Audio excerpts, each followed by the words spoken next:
नाजरीन अस्सलाम वालेकुम, मैं शाइस्ता खान आप सभी का केडन में खैर मकदम करती हूँ। अब आप यहाँ से हमारा खुसूसी प्रोग्राम अब तक की नशरियात मुलाहिजा फरमाएं। हम आपको ले चलते हैं हमारे सीनियर रिपोर्टर अरशद फारूक के पास, जो आपको तफसीलात से रोशनास कराएं।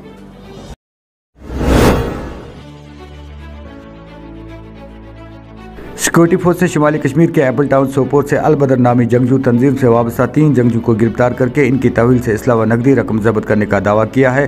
सीआरपीएफ के एक तर्जुमान ने अपने एक बयान में कहा कि सीआरपीएफ की 92वीं बटालियन जम्मू कश्मीर पुलिस और फौज की 32 आरआर की एक मुश्तरका टीम ने सोपोर के रावचा डंगी वचा इलाके में एक तलाशी ऑपरेशन के दौरान 3 जंगजुओं को गिरफ्तार किया है। मौसूफ तर्जुमान ने कहा कि गिरफ्तार शुदा से इसला व गोला बारूद भी बरामद किया गया है, जिसमें से AK-47 और इसका एक मैगजीन, 2 पिस्तौल और इसके 2 मैगजीन और लाइव गोलियां शामिल है। साथ ही इनकी तवील से 2 लाख रुपए नकदी भी जब्त किए गए हैं। सोपोर पुलिस, सीआरपीएफ और आर्मी एक कंबाइंड ऑपरेशन में हमने पूरा 7 लोगों को अरेस्ट किया। ये 7 में 4 लोग हैं मिलिटेंट्स और 3 है OGWs। सो इससे पूरा वॉरलाइक सामग्री हमने बरामद किया। सो उसमें UBGL है, एक AK-47 है और कुछ राउंड्स है और 3 पिस्टल्स भी है। सो ऐसा है कि हमको एक स्पेसिफिक इंफॉर्मेशन मिला। सो उसके साथ साथ police party along with 32 RR और 92 CRPF हमने ये पूरा एक जॉइंट ऑपरेशन में हमने पहले 3 लोगों को अरेस्ट किया। सो उसका सस्टेनिंग क्वेश्चनिंग में हमको और एक लीड मिल गई। सो उसके बाद हमने अनदर एक ऑपरेशन दूसरा किया, उसमें हमने और एक मिलिटेंट को हमने पकड़ लिया। सो ये 4 मिलिटेंट और 3 OGWs है। सो इसके साथ पूरा ये हमने सस्टेनिंग क्वेश्चनिंग में हमको ये पता चल गई। सो ये पाकिस्तान में जो बैठा है, ये एक हैंडलर उसने चला रहा था। सो उसका नाम है ये यूसुफ बलूची है। सो उसको अलियास खुर्शीद है। So he is a resident of Anantnag at present Pakistan. So इसके साथ साथ बेसिकली इसका टारगेट है सिक्योरिटी फोर्सेस का पे अटैक करने के लिए ये लोग प्लानिंग कर रहा था। But by the timely intervention of police, army and CRPF we could avert plans. और के साथ साथ पूरा कैश ये है, बेसिकली अलग अलग जगह से हमको ये मिल गई पूरा 3,86,000।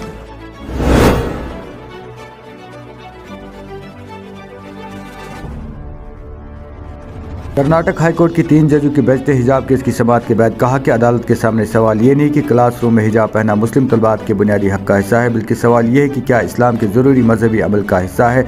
हाईकोर्ट के बेंच ने कहा कि ये बताने की ज़रूरत नहीं कि हमारा मुल्क कसीर सकाफत और मज़ाहिब और कई ज़बानों का मुल्क है। एक सेकुलर कौम होने के नाते इसमें कोई मजहबी शिनाख्त नहीं है। हर शहरी को अपनी पसंद के किसी भी मजहब की पैरवी करने का हक है, ये सच है।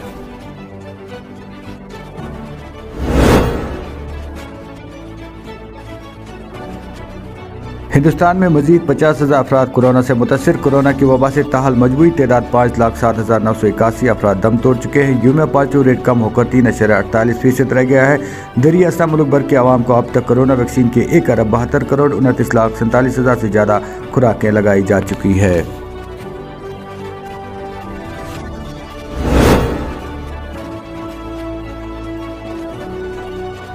श्रीनगर के अलसीबाग इलाके में दौरान शब आग की एक भयानक वारदात में 2 रिहायशी मकान खाकसर हो गए। ज़राए ने बताया कि श्रीनगर की सिटी कॉलोनी अलसीबाग की शब एक रिहायशी मकान से आग नमूदार हुई।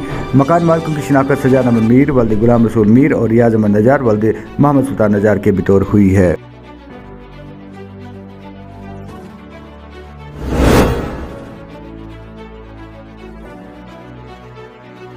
उजाला स्कीम के गलत इस्तेमाल पर बुनियार में गैस एजेंसी को सील कर दिया गया। हुकाम ने हफ्ते के रोज तहसील बुनियार के इजारा गांव में एक स्कीम के गलत इस्तेमाल के बाद सील कर दिया गया। एक एहलकार ने बताया कि मुकामी लोगों ने इल्ज़ाम लगाया कि बुनियार में उजाला योजना स्कीम का गलत इस्तेमाल किया गया, क्योंकि इन्हें HP गोशा एजेंसी की तरफ से मुफ्त सिलेंडर के लिए 1,500 रुपये अदा करने को कहा गया था। इन्होंने कहा कि शिकायत मिलने के बाद हुकाम ने आज गैस एजेंसी को सील कर दिया।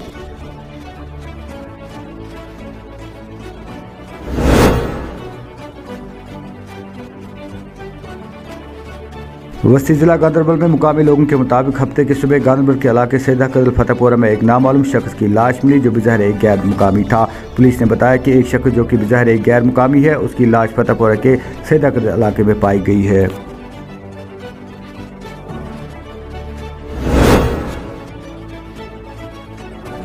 गोल यूनाइटेड फोरम की जानिब से हदबंदी कमीशन के खिलाफ एजाजी मुजाहरा किया गया। गोल की पहचान मिटाने और उसकी तोड़फोड़ मंजूर नहीं। ये जहां गोल के साथ एक ज्यादती का एक मसला पैदा हुआ है, जो डिलिमिटेशन कमीशन ने यहाँ पर एक तोड़फोड़ करके यहाँ पर जो टुकड़े टुकड़े कर दिए हैं, उस चीज को लेकर के गोल सब डिवीजन और गोल तहसील के कोने कोने से लोगों के अंदर एक गुस्सा पैदा हुआ है। उसी गुस्से को लेकर के उसकी मजम्मत करते हुए, उसकी कंडम करते हुए, उस कमीशन के फैसले को रिजेक्ट करते हुए यहाँ गोल सब डिवीजन के तमाम आवाम कोने कोने से लेकर के यहाँ पर जो यूनाइटेड फोरम के बैनर तले लोग एक बाज़ाब्ता तौर से मुतहद होकर के एक आवाज उठा रहे हैं और इलेक्शन कमिश्नर ऑफ इंडिया से मुतालिबा कर रहे हैं कि आपने जो फैसला किया है वो सरासर नाइंसाफी और जुल्म ज्यादतियों वाला एक गलत फैसला है, जिसे किसी भी हालत में जो हमें हमारी कौम को काबिल कबूल नहीं है। इसी सिलसिले को लेकर के हम पिछले चंद दिनों से कुछ दिनों से हम कंटिन्यू मुसलसल यहाँ पर गोल की सड़कों पर एहतजाज कर रहे हैं, सरापा एहतजाज है। और हम इलेक्शन कमीशन से गवर्नमेंट ऑफ इंडिया से ये मुतालिबा करते हैं कि हमारा एक तारीखी मुकाम है, चाहे गुलाबगढ़ के साथ हमारा इलाका मुंसलिक रहा हो या अरदास के साथ रहा हो, लेकिन सबसे पहले गोल रहा है। और आज भी हम चाहते हैं कि गोल जो एक बहुत दहलीना हमारी मांग रही है कि हमें एक अलग से हल्का बंदी जो है बनाई जाए, हमारी एक अपनी कॉन्स्टिट्यूंसी हमें दी जाए। लिहाजा इसके लिए बाज़ाब्ता तौर से हम फिर से पुरजोर मुतालिबा करते हैं, इलेक्शन कमीशन को फिर से वार्न करना चाहते हैं। गवर्नमेंट ऑफ इंडिया जिन्होंने अपने इशारों पर इलेक्शन कमीशन का मिसयूज करवा करके उनको एक गलत रिपोर्ट पेश करके यहाँ के लोगों के साथ ज्यादती की है, नाइंसाफी की है, जो फैसला गलत हुआ है उसके खिलाफ हम उनको इंतबाह करना चाहते हैं कि हमारे फैसले को नजरसानी की जाए। और हमें हमारा पुरजोर मुतालिबा है, पूरी कौम का पुरजोर मुतालिबा है कि हमें गोल नाम की अलग अपनी कॉन्स्टिट्यूंसी दी जाए। नाजरीन, वक्त हो चला एक छोटे से वक्फे का, कहीं जाइएगा मत। वक्फे के बाद आपसे फिर होगी मुलाकात। अखजान खुश खबर, डीकार्बोनाइजेशन मशीन वन सानि कशीर मंज। तुझो पता कि गाड़ियन मंज इंजनस छु कार्बन जमा गसान। यह कार्बोनाइजेशन मशीन सु कार्बन नबर कड़ान तो साइन गाड़ियन हिंज वंस हुर्रावान तो माइलेज तो बढ़ावान। गाड़ी जो है ना वो थोड़ा सा आवाज करती थी। जी साउंड में फर्क पड़ा, साउंड ठक ठक ठक ठक सर। अब उसने भी ठीक किया, साउंड भी आया ठीक, सच्चाई भी ठीक। और सवेरे जब गाड़ी करते हैं ना स्टार्ट सर तो वो फट होती है स्टार्ट। ठीक है। ये मशीन हिंज सर्विस पूरे कशीर मंज दस्तियाब। अस निश होम डिलीवरी ते अवेलेबल। मजीद मालूमात खतर थयु याद ये पता तो यम फोन नंबर।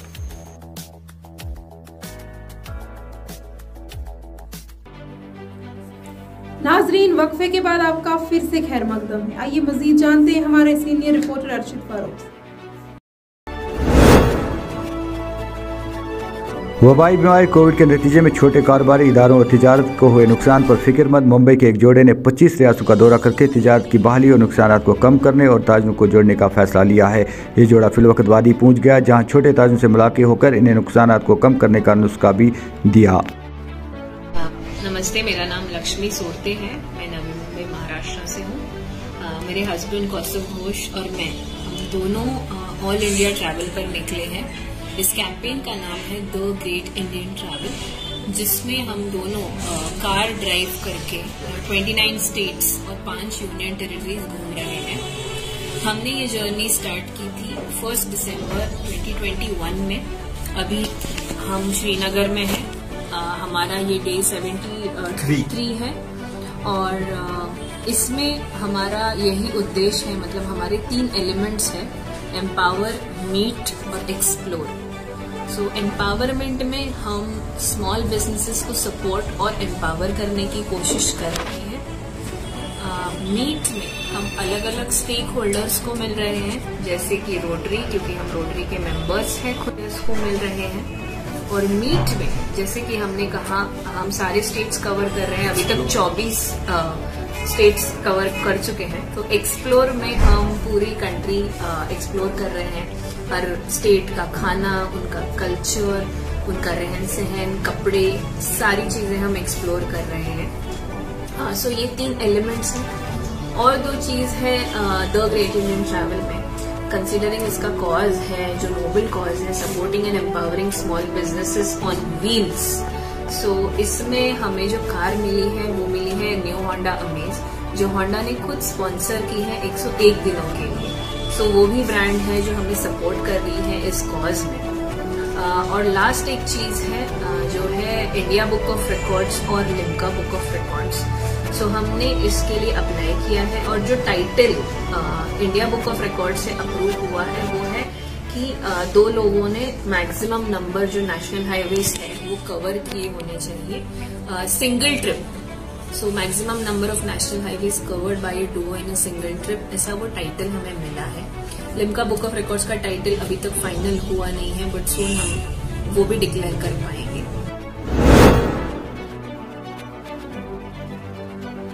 राजौरी में नेशनल कॉन्फ्रेंस ने हदबंदी कमीशन की मसूदा रिपोर्ट के खिलाफ एहतजाज किया।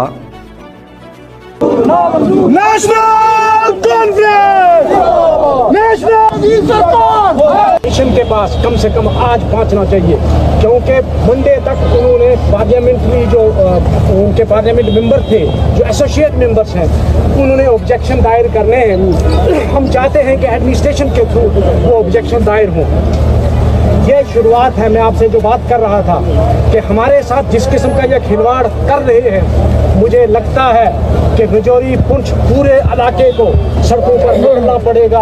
और जिस तरह जमींदार लोग जो पंजाब के लोग थे, किसान लोग, वो जिस तरह सड़कों पर टेंट लगा कर बैठे, शायद हमको भी उसी तरह बैठना पड़ेगा, क्योंकि एक के बाद एक जो फरमान जारी किया जा रहा है दिल्ली से, वो हम उसको मंजूर अगर इसी तरह करते रहेंगे तो ये दूसरा कोई और फरमान जारी करेंगे। पुंछ का हिस्सा आधा काट के आपने पाकिस्तान ऑक्युपाइड कश्मीर को दे दिया, और ये हदबंदी कमीशन ने दूसरी बार तकसीम की है। राजौरी पुंछ के कुछ हिस्से को काट कर जम्मू के साथ लगाया और हमें जम्मू से काट के अनंतनाग के साथ लगाया। इससे बड़ा जुल्म क्या होगा? मैं आपसे पूछता हूँ, आज अगर हमारा MP कोई अनंतनाग से बनता है तो हमारी जो मुगल रोड है वो 8 महीने बंद रहती है। इस साल 8 महीनों के बाद सिर्फ 4 महीने के लिए मुगल रोड खुली है। इधर PDP पार्टी की सरबराह महबूबा मुफ्ती का जम्मू कश्मीर की हदबंदी और कर्नाटक में हिजाब तनाज़े पर रद्द-ए-अमल का इजहार। देखिए, बहुत बुरा है, कहीं ना कहीं इसके तार जो है यूपी इलेक्शन के साथ मिल रहे हैं। बीजेपी चाहती है कि वो फिर से पोलराइज करे, और इसके अलावा जो हमें लगता है ये एक साजिश है जो हमारी बच्चियां हैं उनको तालीम से दूर रखने की, उनको डिस्करेज करने की, ताकि वो घरों में बैठ जाए। पर मैं उम्मीद करती हूँ कि हमारी बच्चियां जो हैं बहुत बहादुर हैं, जिस तरह से वो मुकाबला कर रही हैं वो अपनी तालीम का जो है नुकसान नहीं करेंगी। और मैं उम्मीद करती हूँ कि जो इस मुल्क में इस वक्त बड़े बड़े लीडर बैठे हुए हैं वो भी सामने आएंगे और ये इस पे जो है मुदाखलत करेंगे, ताकि ये जो बच्चियां हैं, देखिए हिजाब है, सर पे दुपट्टा है, सर पे घूंघट है, ये तो एक तहजीब का हिस्सा है। तो मुझे समझ नहीं आती है कि ये किस हद तक जा रहे हैं इस वक्त जो बीजेपी के लोग हैं, कितना इस मुल्क को बांटेंगे। मैं बार बार कहती हूँ कि कहीं ना कहीं ये लोग जो है गांधी के मुल्क को गोडसे का मुल्क बनाना चाहते हैं, हिंदू मुस्लिम को लड़ाना चाहते हैं, सबकी जो है ज़िंदगी को बहुत मुश्किल बनाना चाहते हैं। और हिजाब पे पाबंदी, हिजाब पे इस तरह का जो शोर शराबा है, ये एक तो यूपी के इलेक्शन में फ़ायदा लेने के लिए, दूसरा जो हमारी मुस्लिम बच्चियां हैं उनको तालीम से दूर करने की साजिश हो रही है। देखिए, जो डिलिमिटेशन है ये सब जानते हैं कि इसमें सारी उथल पुथल की गई है, सिर्फ एक पर्टिकुलर पार्टी बीजेपी को फ़ायदा देने की कोशिश की गई है।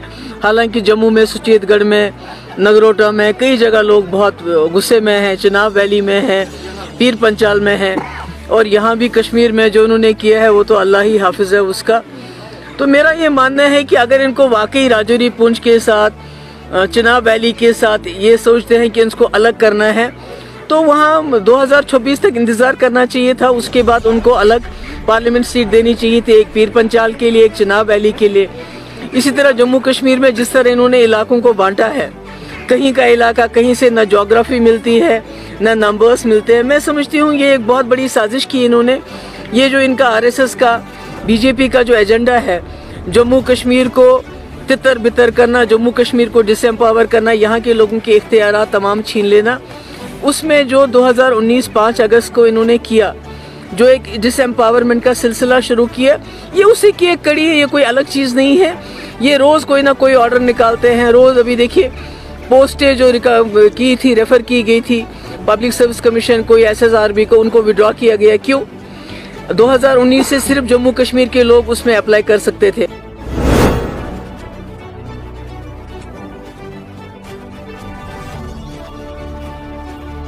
जम्मू कश्मीर पुलिस के बॉर्डर बटालियन उम्मीदवारों ने हफ्ते के रोज यहां प्रेस कॉलोनी में जमा होकर अपने मुतालबात को लेकर एहतजाज दर्ज किया।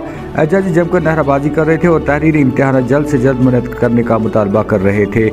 इस मौके पर ख्वाजा रफाकत नामी एक एहतजाजी ने मीडिया के साथ बात करते हुए कहा कि साल 2018 में राजनाथ सिंह की तरफ से बॉर्डर बटालियन भर्ती का ऐलान किया गया था। मासूम का कहना था कि लेकिन तब से न हमारा तहरीरी इम्तिहान लिया जा रहा है और न ही भर्ती की जा रही है। इन्होंने कहा कि आज तक 5-6 बार कागजात की वेरिफिकेशन की गई।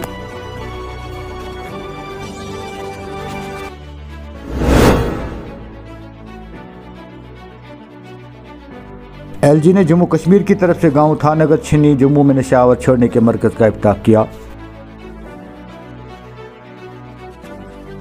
कुछ ऐसी परियोजनाओं का शिलान्यास करना पड़ता है जिसके बारे में अगर सोचिए तो मन में ख्याल आता है कि काश हमें इसकी जरूरत न पड़ती। मैं मानता हूं कि उसी कड़ी में इस नशा मुक्ति केंद्र के भवन के शिलान्यास के अवसर पर हम सब उपस्थित हैं। सोचने पर विचार स्वाभाविक रूप से आएगा कि किस प्रकार से युवा पीढ़ी को नशे की लत से बाहर निकाला जाए, उस जद से बाहर निकाला जाए या उन्हें छुटकारा दिलाया जाए। और मुझे लगता है कि असली प्रयास यही होना चाहिए समाज का, प्रशासन का, कि ऐसे केंद्रों की जरूरत न पड़े। लेकिन कई बार हकीकत बड़ी कड़वी होती है और जम्मू कश्मीर में नशे की गिरफ्त में शिकार युवाओं की बढ़ती संख्या ये एक सच्ची कड़वी सच्चाई है। जम्मू कश्मीर पुलिस ने इस क्षेत्र में सराहनीय काम किया है। समाज कल्याण विभाग के भी हमारे अधिकारी इस काम में जुटे हुए हैं। इधर डीसी बारामूला भूपेंद्र कुमार ने आज महकमा रेन्यू के कामकाज का जायजा लिया। ये गिरदावर ले लो जिसको मैंने किया कितना है 200 कुछ किया था। हाँ 200 प्लस कंप्यूटर्स आएंगे तो कंप्यूटर के ऊपर प्रिंटर भी डालोगे और स्कैनर भी डालोगे तो that everything would be 1.5 crore का जुगाड़ सारा। वो ज्यादा बेटर है।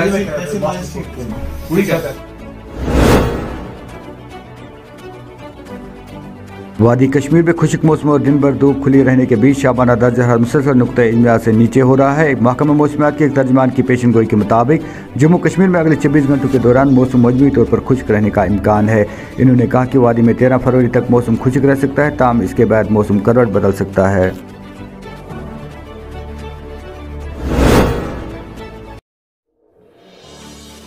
नाजरीन, प्रोग्राम अब तक में फिलहाल इतना ही। कल तक हमें हमारे एडिटर सोफी सजाद और केडेन की पूरी टीम के साथ दीजिए इजाज़त।